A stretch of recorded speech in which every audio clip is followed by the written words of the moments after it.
আসসালামু আলাইকুম। লজিক্যাল কনসিকুয়েন্সের গল্প দিয়েই আজকে পর্ব শুরু করছি। লজিক্যাল কনসিকুয়েন্সের একটি গল্প বলবো। তার আগে কি প্রবলেমটা আমরা ফেস করি আমাদের প্রাত্যহিক জীবন, আমাদের সন্তানদেরকে নিয়ে। আমাদের সন্তানরা সাধারণত বায়না করে থাকে, জেদ করে থাকে। সেটা যে কোনো কিছুর জন্যই হতে পারে যে আমার সন্তান একটি জিনিস আমার কাছে চেয়েছে, সেই জিনিসটা ওই মুহূর্তে আমার কাছে নেই, অথবা সেই জিনিসটার যে আয়োজন করব, তাকে অ্যারেঞ্জ করে দিব, সেই ব্যবস্থাটিও হয়তো নেই। আর যদি থাকেও, তারপরেও যে সে চাইলেও মানেই যে তাকে দিতে হবে, বিষয়টি কিন্তু এরকম না। যে কারণেই লজিক্যাল কনসিকুয়েন্সের যে ব্যবহার, তার সাথে আপনার সন্তানকে যে ইউজ টু করে তোলার ব্যাপার, এই ব্যাপারটিকে অত্যন্ত গুরুত্বের সাথে দেখতে হয় আপনি যদি প্রপার প্যারেন্টিংটা করতে চান।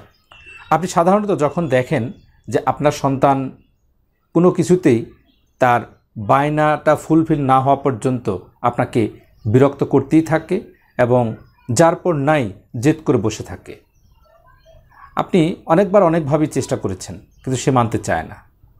বাচ্চাদের একটা অভ্যাস হচ্ছে, যদি বয়স 5 বছর থেকে কম হয়, তাহলে একটি বিষয় অবশ্যই মনে রাখবেন, তার যে কোনো জেদ বা যে কোনো কিছুর প্রাথমিকভাবে, প্রথম দিকের কথা আমি বলছি, যে প্রাথমিকভাবে যে কোনো বাচ্চার যে কোনো জেদ বা বায়নার যে স্থায়িত্ব, আর বাচ্চা যদি কান্নাকাটি করে কোনো কিছুর জন্য, তার স্থায়িত্ব হবে 5 মিনিট।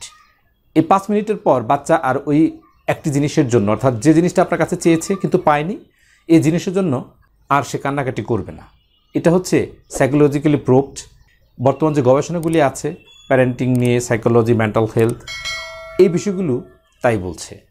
তো সেজন্যই আপনার বাচ্চা এরকম মাত্রার যে জেদ করছে, এই জেদকে আপনি কিভাবে সামাল দিবেন, বাচ্চা যাতে বায়না না করে, জেদ না করে, কিভাবে আপনি ইউজ টু করবেন এই লজিক্যাল কনসিকুয়েন্সের সাথে।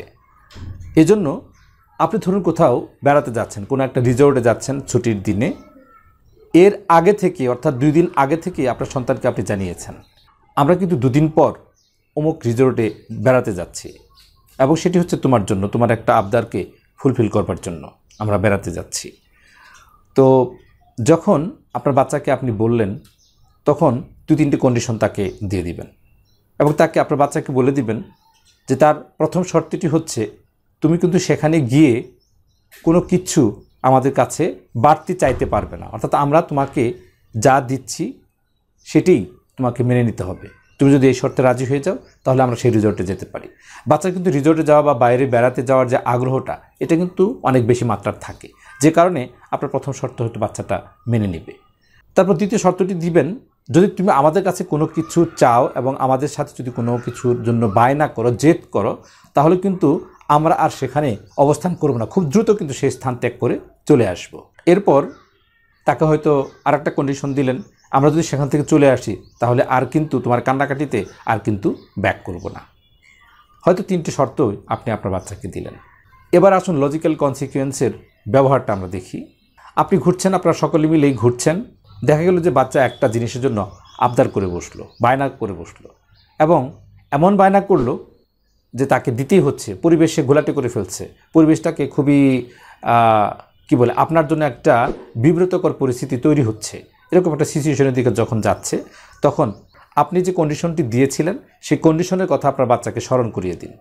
স্মরণ করিয়ে দেওয়ার পর যদি আপনার বাচ্চা সেটাতে না মানে, তাহলে সোজা আর কোনো কথা না খরচ করে, কোনো সময় খরচ না করে, আপনি সোজা যে কাজটি করবেন সেটি হচ্ছে সেই স্থান ত্যাগ করবেন, তাকে নিয়ে ত্যাগ করবেন। সে যদি জেদ করতে চায়, তাহলে দেখবেন যে তাকে রেখে আপনি আসতে চাচ্ছেন, তখন বাচ্চা অবশ্যই আপনার পেছনে পেছনে চলে আসবে। অর্থাৎ তাকে নিয়ে আপনি সেই স্থানে আর 1 মিনিটের জন্য অপেক্ষা করবেন না, আপনি নিয়ে চলে আসবেন, এবং নিয়ে চলে আসবেন মানে নিয়ে চলেই আসবেন, সেখানে আর কোনো কিছুর অপেক্ষা করবেন না।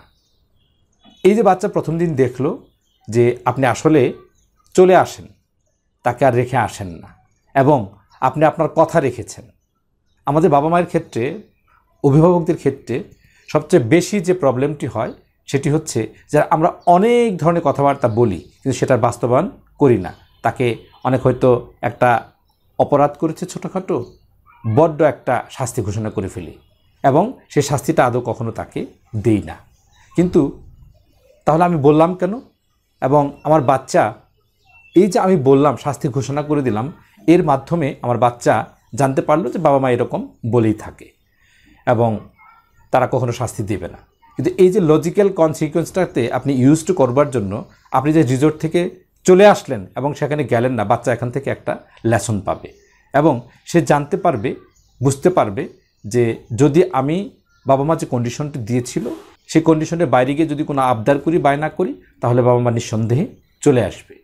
ঠিক এরকমভাবে প্রত্যেকটা ক্ষেত্রেই আপনি এই লজিক্যাল কনসিকুয়েন্সের সাথে আপনার বাচ্চাকে ইউজ টু করে তুলুন।